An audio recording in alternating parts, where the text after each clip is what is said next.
بسم اللہ الرحمن الرحیم۔ آج ہم فارسی کے پہلی کتاب کے 30ویں سبق کو پڑھیں گے۔ تو آج کا ہمارا سبق ہے اسم مفعول سے فقرے، یعنی صاحب کتاب سب سے پہلے اسم مفعول کے کچھ صیغوں کو ذکر کریں گے اور پھر ان کے بعد ان کو جملوں اور فقروں میں استعمال کر کے بتلائیں گے۔ تو سب سے پہلے ہم سمجھیں گے کہ اسم مفعول کس کو کہتے ہیں۔ تو اسم مفعول وہ اسم ہے جو اس شخص یا چیز کو بتائے جس پر کام واقع ہوا ہے۔ اسم مفعول وہ اسم ہے جو اس شخص یا چیز کو بتائے جس پر کام واقع ہوا ہو، جیسے زدہ، مارا ہوا۔ تو دیکھیے زدہ یہ اسم مفعول ہے، اور اسم مفعول اس لیے ہے کہ اس پر مارنے کا عمل واقع ہوا ہے۔ تو اگر ہم کہیں گے کہ زید زدہ، زید مارا ہوا ہے، تو مارنے کا عمل زید پر واقع ہوا ہے۔ زید جو کہ ایک شخص ہے، اس پر مارنے کا عمل واقع ہوا ہے، تو زدہ یہ اسم مفعول ہے۔ اب اسم مفعول کیسے بنتا ہے؟ تو اسم مفعول بنانے کا قاعدہ یہ ہے کہ ماضی مطلق کے آخر میں ہا بڑھانے سے اسم مفعول بن جاتا ہے۔ جیسے زد یہ ماضی مطلق ہے، زد ماضی مطلق سے ہمیں اگر اسم مفعول بنانا ہے تو اس کے آخر میں ہم ہا کا اضافہ کر دیں گے اور اسم مفعول بن جائے گا۔ تو زد ماضی مطلق ہے اور زدہ یہ اسم مفعول ہے۔ تو ہم سبق شروع کرتے ہیں۔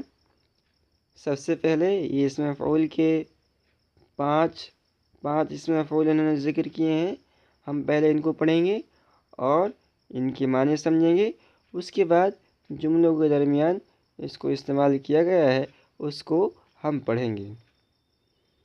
تو سب سے پہلے ہے آفریدہ۔ تو آفریدہ کے معنی ہوں گے پیدا کیا ہوا۔ آفریدہ پیدا کیا ہوا۔ نوشتہ لکھا ہوا۔ دیدہ دیکھا ہوا۔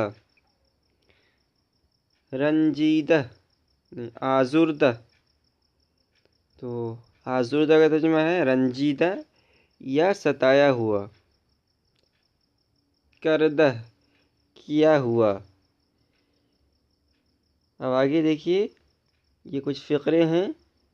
شنیدہ کے بود مانند دیدہ، سوالیہ جملہ۔ شنیدہ کے بود مانند دیدہ، اس کا ترجمہ ہوگا دیکھا ہوا، سنا ہوا دیکھے کے مانند کب ہوتا ہے؟ شنیدہ کے سنا ہوا بود مانند دیدہ، دیکھے ہوئے کے مانند کب ہوتا ہے؟ یعنی ایک چیز کے بارے میں ہم نے صرف سنا ہے اور ایک چیز کو ہم نے دیکھا، سنا بھی اور دیکھا بھی، دونوں برابر نہیں ہو سکتے۔ مثال کے طور پر تاج محل ہے، تو ایک تو یہ ہے کہ ہم نے تاج محل کے بارے میں صرف سنا ہے، اس کی خوبصورتی کے بارے میں، اس کی عمارت کے بارے میں، اور ایک یہ ہے کہ ہم نے آگرہ جا کر تاج محل کو اپنی آنکھوں سے مشاہدہ کیا ہے، دیکھا ہے۔ تو یہ دونوں برابر نہیں ہو سکتے ہیں۔ جو آدمی تاج محل کو جا کر دیکھا ہے، اپنی آنکھوں سے مشاہدہ کیا ہے، اس آدمی کے مقابلے میں جس نے صرف اس کے بارے میں سنا ہے زیادہ بصیرت والا ہے، زیادہ علم والا ہے، دونوں برابر نہیں ہو سکتے ہیں۔ ما آفریدہ خدا ایم، کہہ رہے ماں ہم لوگ، آفریدہ خدا ایم ہم لوگ خدا کے پیدا کیے ہوئے ہیں۔ آفریدہ اس میں مفعول ہے۔ ما آفریدہ خدا ایم ہم لوگ خدا کے پیدا کیے ہوئے ہیں۔ نوشتہ من ببیں، ببیں، نوشتہ من ببیں میرا لکھا ہوا ببیں دیکھو۔ نوشتہ من ببیں میرا لکھا ہوا دیکھو۔ دل آزردہ میدار،